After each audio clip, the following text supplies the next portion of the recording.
যারা ক্লাস 11 পরীক্ষা দিচ্ছ তোমরা, মানে পরীক্ষা শেষেই তোমরা কিন্তু অবশ্যই পড়তে চলে আসবে, বেশি দেরি করবে না।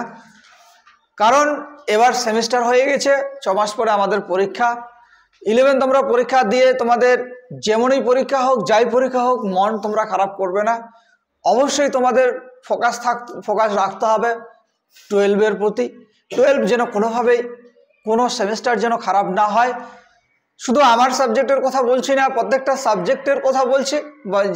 যেসব সাবজেক্ট আমাদের এখানে পড়ানো হয় আমাদের সেন্টার থেকে, সব সাবজেক্টের উদ্দেশ্যে বলছি।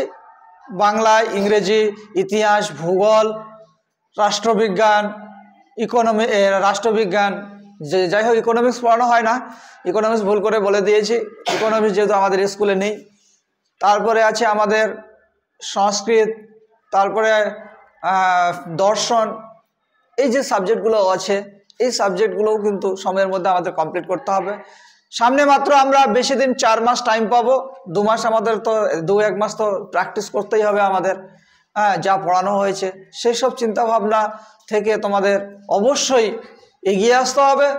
আমাদের 20 তারিখ থেকে কিন্তু শুরু হচ্ছে ক্লাস 12।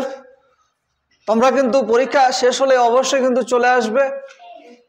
বিশেষ করে আমার বেঁচে যারা ছাত্রছাত্রী আছো, তোমাদের জন্য বারবার ফোন না করতে হয়, তোমরা ফোন ছাড়াই কিন্তু তোমরা কিন্তু পড়তে চলে আসবে। দেরি করলে কিন্তু তোমাদের লস। 20 তারিখ এই কারণে শুরু করছি, আমাদের বেসটা শুরু হতে রেডি হতে, পড়ার প্রতি মন লাগাতে কিন্তু 10 দিন কেটে যাবে। অতএব পরের মাস থেকে যেন আমাদের পড়াটা ভালোভাবে চালু হয়, এই জন্যই কিন্তু তোমাদের আসতে বলছি। তোমরা এতদিন যা করলে ক্লাস 11, ক্লাস 12 কিন্তু একবারও ভেবো না এসব করা দরকার।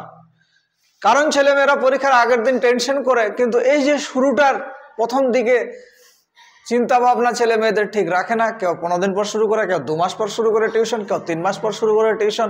কিন্তু অ্যাভারেজ বা প্রত্যেকটা বাবা মার আশা থাকে যে আমার মেয়ে বা ছেলের যেন ভালো রেজাল্ট থাকে।